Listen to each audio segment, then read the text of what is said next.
tous et bienvenue dans ce nouveau podcast de Femme à part, podcast dans lequel aujourd'hui nous allons parler de maladie mentale.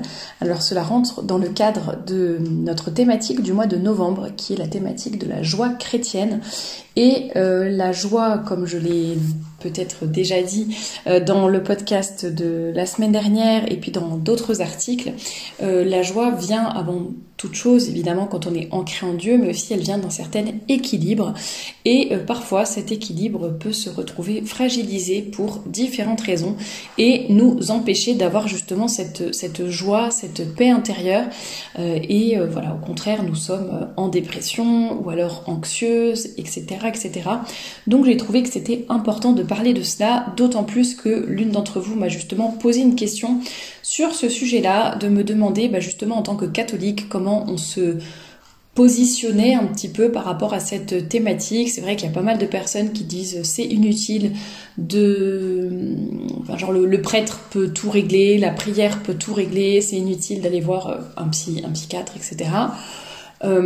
D'autres personnes qui voudraient bien se faire soigner, mais c'est un petit peu compliqué justement quand on ne trouve pas un professionnel de santé qui soit catholique. Est-ce que c'est nécessaire qu'il soit catholique justement ? Voilà, il y aura tout un peu toutes ces considérations-là, et puis parfois le fait d'avoir une maladie mentale peut être vécu ou alors vu par les autres comme quelque chose de honteux, voilà, t'es faible, ça devrait pas arriver, nanana. Et voilà, donc on va un petit peu voir dans ce podcast justement comment réagir à la fois si vous êtes malade ou si vous connaissez quelqu'un de votre entourage qui est malade, comment faire, comment l'expliquer, comment agir, etc. Enfin voilà, on va faire plusieurs considérations sur ce sujet-là. Je me permets juste de faire un petit avertissement avant de commencer cette vidéo. Bien entendu, je ne suis ni psychologue ni psychiatre. Si vous avez besoin d'aide, voilà, ce podcast ne sera certainement pas ne va pas régler tous vos problèmes, loin de là. Donc voilà, là c'est juste plus une question de sensibilisation, on va dire. Et si vous avez des problèmes, vraiment, je vous invite à consulter quelqu'un de compétent.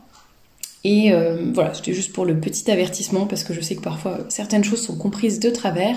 Certaines personnes aussi aiment énormément faire exprès d'interpréter certains propos. Donc je préfère vous prévenir avant de commencer. Et avant de commencer, d'ailleurs, je vous enjoins aussi à vous abonner à cette chaîne YouTube, peut-être aussi à regarder les différents réseaux sociaux, vous abonner à la newsletter que j'envoie tous les dimanches avec du contenu exclusif gratuitement à plus de 7000 personnes actuellement. N'hésitez pas à aller vous abonner, le lien est dans la description. Et puis vous aurez aussi le lien vers la boutique de robes et de jupes et de hauts maintenant, de mantilles, bref, plein de très belles choses à découvrir sur shop.femmeapart.com. Alors ça n'était pas fait exprès, mais le jour où j'enregistre ce podcast, nous sommes le 10 octobre et c'est le jour de la santé mentale, enfin plutôt le jour de la sensibilisation à la santé mentale en France, tout du moins. Je ne sais pas si c'est une journée internationale ou juste française, mais voilà, ça n'est pas fait exprès, mais ça tombe bien que j'enregistre ce podcast aujourd'hui. Alors déjà, pour remettre les choses au clair, pour les personnes qui pensent que un prêtre suffit, ou la prière peut tout régler, pas besoin de psychologue, pas besoin de psychiatre ou autre médecin. En fait, chacun sa spécialité, j'allais dire. L'homme a un corps, l'homme a une âme, l'homme a un esprit. On va dire que les médecins divers et variés, parce qu'il y a quand même beaucoup du dermato au généraliste, etc. Beaucoup de spécialisations. Les médecins vont s'occuper du corps. Le prêtre va s'occuper de votre âme et le psychologue ou le psychiatre vont s'occuper de votre esprit. Donc bien sûr, parfois, il y a des maladies ou des désordres psychologiques, on va dire, des faiblesses psychologiques, où le prêtre peut quand même aider. Parce que, évidemment, le corps, l'âme, l'esprit, tout est lié. Donc parfois, même si vous avez une maladie mentale, alors quand je vais dire maladie mentale dans ce podcast, c'est vraiment assez vaste, on va dire.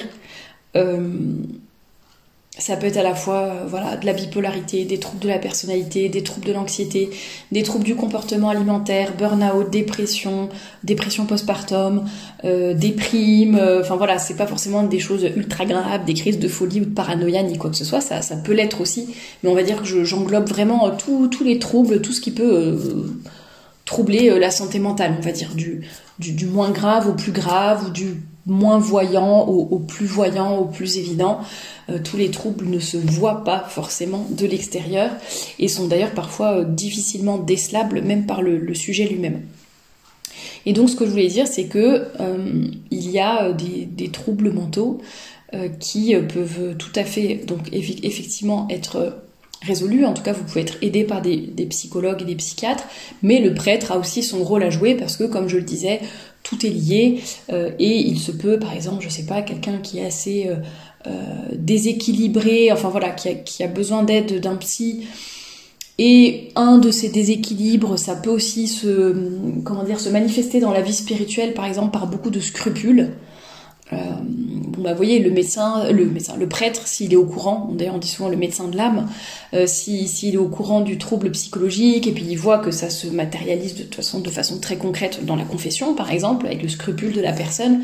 Vous voyez, décidément, le prêtre va aussi peut vraiment beaucoup aider. Il y a aussi des cas de troubles psychologiques qui sont aussi dus à des infestations démoniaques, à des sorts qui vous ont été jetés, parce que vous avez consulté une voyante, vous avez un peu trop touché à ce qui était magie, cartomancie, voyance, etc., spiritisme ou autre, et donc il peut en résulter de vrais troubles psychologiques, mais aussi finalement, c'est dû surtout à une présence démoniaque aussi dans l'âme, et là évidemment le prêtre peut aider, notamment à travers les exorcismes, mais donc en tout cas, ce que je veux dire, c'est que tout est souvent lié. D'ailleurs, on parle de quelque chose qui peut être psychosomatique, donc une vraie douleur, mais qui va se traduire par quelque chose de physique. Je sais pas, mal au dos, mal à la jambe, mal à la main ou je ne sais quoi, ou mal à la tête. Mais il y a une cause en fait qui n'est pas physique, mais qui est l'anxiété, la dépression, le stress, le deuil, plein de choses. Et donc vous voyez, tout est lié entre le corps, l'âme et l'esprit. Donc c'est pour ça que c'est bien normal que, voilà, prêtre, psychologue, etc., parfois ça peut se chevaucher un petit peu, entre guillemets. Je ne dis pas, tiens, si vous avez un trouble psychologique, surtout n'en parlez pas à un prêtre, c'est un trouble de l'esprit, c'est le psychologue qui doit régler ça. Bon, vous voyez, parfois tout est lié, donc... mais en tout cas, ce que je recommande, et je trouve que c'est un défaut que l'on voit trop souvent dans le milieu catholique, c'est de dire la prière va tout régler, le prêtre va tout régler. Ça peut aider, bien sûr, je ne vous dis pas ne priez pas, non, bien sûr, il faut prier, il faut demander aussi de l'aide à un prêtre pour certaines choses, mais quand on a vraiment des troubles mentaux, il ne faut pas hésiter à contacter les personnes qui sont vraiment formées pour ça, qui connaissent et qui pourront véritablement vous aider. Autre petite... d'ailleurs, en parlant de contacter des personnes, en général, beaucoup de personnes préfèrent avoir un psychologue ou un psychiatre catholique. Pourquoi ? Parce que ce sont des personnes qui seront peut-être plus à même de comprendre justement votre vie. Comme je le disais, tout est lié, corps, âme et esprit. Tout s'imbrique, s'entraide d'une certaine manière. Et c'est vrai qu'avoir un professionnel de santé qui est catholique, qui partage votre foi, ça peut aider déjà à mieux vous comprendre, mieux comprendre votre vie et justement à savoir s'appuyer quand c'est nécessaire aussi sur le bon Dieu et puis voilà, sur aussi des choses très physiques, scientifiques, etc. de la médecine, mais aussi savoir, c'est savoir bien tout prendre en compte dans son ensemble. Autre chose, il y a beaucoup de psychologues qui sont peu recommandables, notamment pour les catholiques, du fait que justement ils font un petit peu trop de pratiques un petit peu louches. Donc ils vont vous parler de chakras, de mantras, voilà. Donc ça c'est des choses quand même qui peuvent être assez dangereuses pour votre âme, pour le coup. Donc à faire attention. Donc je sais que sur le canal Telegram de Femme à part, il y a souvent des appels qui sont lancés. Est-ce que vous connaissez dans telle région, etc. ou qui consultent en visio des psychologues catholiques. N'hésitez pas à les regarder. Donc le lien du canal Telegram est dans la description. Si vous tapez dans la barre de recherche psychologue, je pense que vous trouverez facilement les conversations sur lesquelles il y a des contacts qui ont été donnés. Peut-être qu'il y a d'autres moyens de savoir, je ne sais pas. Mais en tout cas, c'est vrai que ça peut aider. En tout cas, alors... Après, on n'a pas toujours la possibilité de trouver quelqu'un de catholique, mais au moins quelqu'un qui ne va pas vous baratiner avec des histoires de chakras, de mantras ou de choses un petit peu louches et bizarres qui peuvent faire du mal à votre âme. Autre chose que je voulais vous dire dans ce podcast, c'est que une maladie mentale n'est pas un synonyme de honte ou de faiblesse. Consulter quelqu'un n'est pas synonyme de honte non plus. Je pense que le premier pas vers la santé mentale, enfin un des premiers pas, et c'est ce que s'accordent à dire justement toutes les personnes qui essayent de sensibiliser à cette cause, l'un des premiers pas, c'est de pouvoir en parler librement. Alors ça ne veut pas dire je vais crier sur tous les toits que j'ai un problème, une difficulté, un trouble, etc. Mais c'est d'avoir des personnes de confiance dans notre entourage, déjà bien sûr un professionnel hein, si besoin, mais aussi pouvoir auprès d'un ami, d'un membre de notre famille, de notre conjoint, etc., pouvoir lui dire voilà, je crois que j'ai un problème, je crois qu'il y a quelque chose qui ne va pas, là c'est pas normal que je sois autant stressée, autant anxieuse, que j'ai des troubles du comportement alimentaire ou peu importe. Si vous sentez qu'il y a quelque chose qui va pas, que vous vous sentez mal et que c'est un mal-être profond, n'hésitez pas à en parler. Quel que soit votre âge, que ce soit les enfants par rapport à leurs parents, les adolescents, les jeunes adultes, les personnes plus âgées, je pense que le premier pas, c'est vraiment de pouvoir le reconnaître et de pouvoir en parler, se confier, le dire vraiment à quelqu'un de confiance. Et d'ailleurs, ça me rappelle aussi ce point important, il est évidemment nécessaire d'en parler si vous êtes en train de fréquenter quelqu'un, que vous êtes fiancé, que vous projetez de vous marier. C'est évidemment très important de parler de vos troubles mentaux à votre futur mari avant de vous marier, par respect pour lui, par souci de la vérité. Les maladies mentales, c'est pas quelque chose d'anodin. Comme je l'ai dit au début, il y en a qui sont plus graves que d'autres, plus lourdes que d'autres à traiter ou à vivre au quotidien. Mais on ne peut pas imposer ça, entre guillemets, à quelqu'un sans lui en avoir parlé avant. On ne peut pas le cacher, ça serait vraiment une faute grave si vous avez des troubles psychologiques. Et pour moi, c'est vraiment plus ou moins grave. Hein. Ne serait-ce que, voilà, j'ai un terrain à la dépression. Je sais que dans ma famille, voilà, c'est quelque chose... on a tous un terrain un peu comme ça. Eh bien, votre futur mari a le droit de le savoir. C'est la moindre des choses. Tout le monde n'est pas équipé pour faire face à ce genre de choses. C'est pas anodin.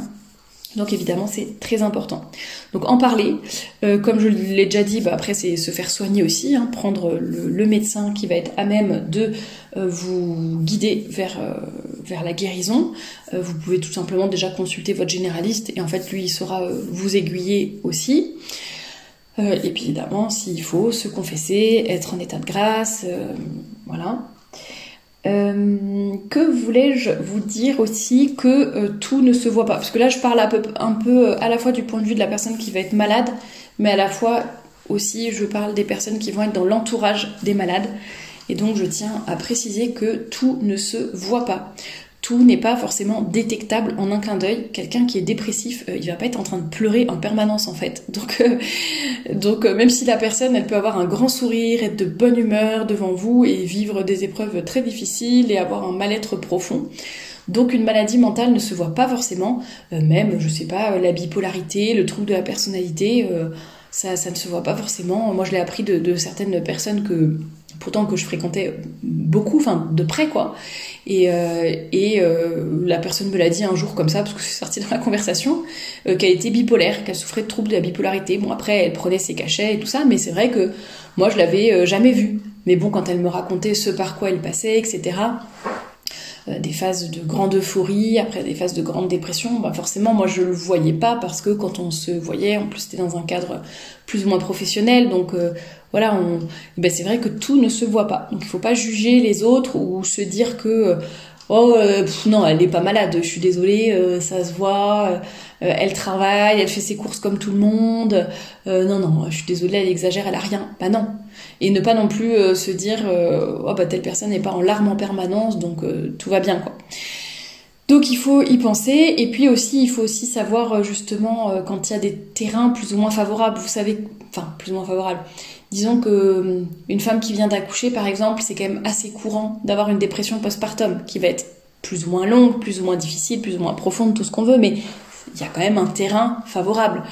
Quand c'est de famille aussi, voilà, il faut le savoir, une personne qui a vécu un choc, qui a vécu un deuil, tout ça ce sont des choses, ça ne veut pas dire que la personne va s'effondrer d'un coup devant vous, mais ce sont potentiellement des déclencheurs, des causes qui provoquent un terrain favorable. Donc peut-être faire attention un petit peu, être attentif spécialement à ces personnes-là.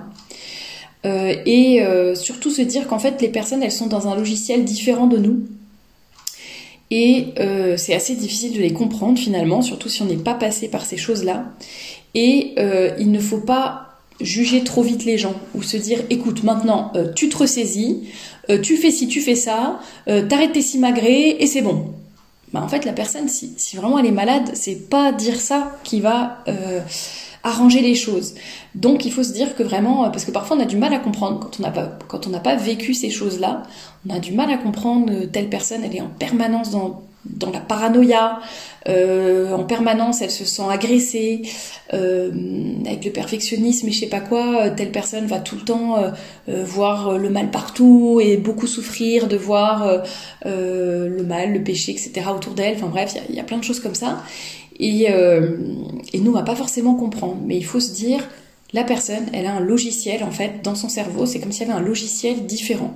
Donc après on peut se renseigner sur certaines maladies pour essayer de comprendre comment vont fonctionner ces personnes, qu'est-ce qu'elles vont ressentir, comment elles vont raisonner, comment elles vont être au contraire, elles vont pas pouvoir raisonner en fait, et elles vont être submergées par telle ou telle chose. Voilà, il faut vraiment essayer de se mettre à la place, de comprendre comment ces personnes fonctionnent pour pour les aider au mieux et ne pas les enfoncer sans le vouloir. Voilà. Essayer de se dire, je vais pas être trop sévère, je ne vais pas, sans le vouloir, peut-être blesser davantage cette personne, de façon inconsciente, et involontaire bien sûr, mais voilà, essayer de les comprendre, de se dire, en fait, cette personne, elle souffre beaucoup, parce que il y a aussi plein d'explications pour ces troubles. Il y a des personnes qui vont se sentir mal aimées en permanence, des personnes qui vont se sentir jugées en permanence. Voilà un peu la paranoïa il y a vraiment plein de choses différentes. Donc essayez de comprendre au mieux, de se rapprocher au mieux de leur logiciel pour ensuite essayer de leur apporter peut-être des choses qui vont alors qui vont pas les soigner, on est d'accord, vous n'êtes pas un professionnel de santé, mais qui vont peut-être leur faciliter la vie, leur éviter certaines choses, leur éviter certains désagréments, essayer de les réconforter du mieux que vous pouvez pour les aider. Il y a aussi des choses assez simples, entre guillemets, ça dépend des troubles, des difficultés, etc. Par exemple, une dépression postpartum pour une maman, que ce soit pour son premier enfant ou qu'elle ait déjà d'autres enfants en bas âge à la maison. Là, une des façons d'aider assez concrètement, c'est de donner de votre temps, de venir la visiter, de la soulager, de l'aider avec ses enfants, de lui permettre de prendre du temps pour elle, etc. Vous voyez, c'est pas ça qui va forcément la guérir, mais en tout cas, ça peut contribuer à ce qu'elle aille mieux et à ce que son mal-être diminue un petit peu. Vous voyez, il y a des choses comme ça. Les personnes qui sont tout le temps dans la paranoïa, qui se sentent mal aimées ou autres, finalement, essayer de remplir leur réservoir d'amour d'une façon ou d'une autre, de les rassurer comme vous pouvez pour certaines choses, même si ça vous paraît complètement tiré par les cheveux et vous dites non mais là ça va pas dans sa tête, vraiment elle est parano, mais justement oui, mais c'est quelque chose qu'on ne contrôle pas toujours, d'être mal dans sa tête ou d'être parano, donc il faut essayer même si nous on n'aurait pas eu besoin de ça, donc on a un peu du mal à comprendre, mais essayer de rassurer ces personnes. Et après, quand on est malade soi-même, ne pas non plus rejeter toute forme d'aide ou d'être en permanence en train de dire « Ah, tu peux pas comprendre, moi je vis ci et ça, donc c'est normal, arrête de me donner des conseils, tu peux pas savoir ». Faut pas non plus rejeter tout le monde et il faut aussi parfois avoir l'humilité, parce que parfois il y a des personnes qui vont se complaire là-dedans ou se dire ça fait que je suis un peu spéciale, ça fait que je suis importante, ça fait que je suis le centre de l'attention, je ne vais pas me corriger sur telle ou telle chose, sous prétexte que je souffre de dépression, je vais arrêter de me corriger sur tel défaut. Vous voyez, il y a aussi ce penchant-là, donc faire attention de ce côté-là. Alors j'ai déjà donné quelques pistes, mais prendre des nouvelles des personnes, être là pour elles, juste un petit appel, un message, proposer de garder les enfants quand c'est une maman, proposer une sortie pour se changer les idées. Il y avait aussi parce que parfois on ne sait pas toujours comment soutenir, alors on en a un peu parlé avec Anne-Claire dans une entrevue pétillante qui s'intitulait « Soutenir son mari dans ses épreuves ». Alors bien sûr là on parlait plus d'épreuves, ça pouvait être épreuves financières, épreuves au travail, peu importe, mais ça peut aussi rentrer dans ce cadre-là, quelqu'un qui souffre de troubles mentaux.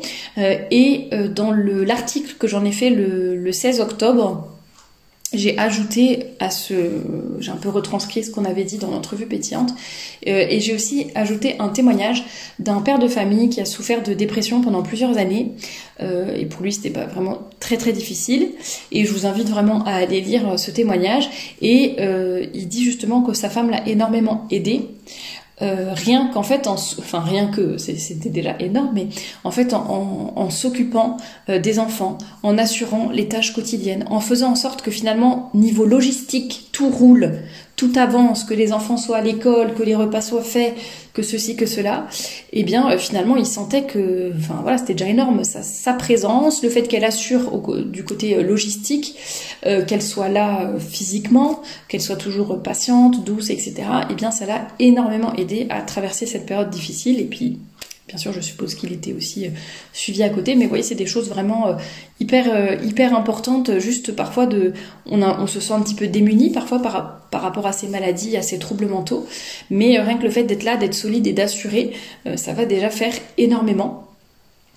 Je crois que j'en ai déjà un petit peu parlé, mais n'hésitez pas aussi à faire attention aux facteurs de risque. Donc parfois il y a du côté génétique, parfois il y a la solitude, un peu l'isolement. On voit qu'il y a beaucoup de cas notamment qui se sont développés pendant le Covid, il y avait moins d'interactions sociales, plus d'isolement, de solitude. Il y a beaucoup de personnes qui en ont souffert et qui ont développé des troubles psychologiques suite à cette période.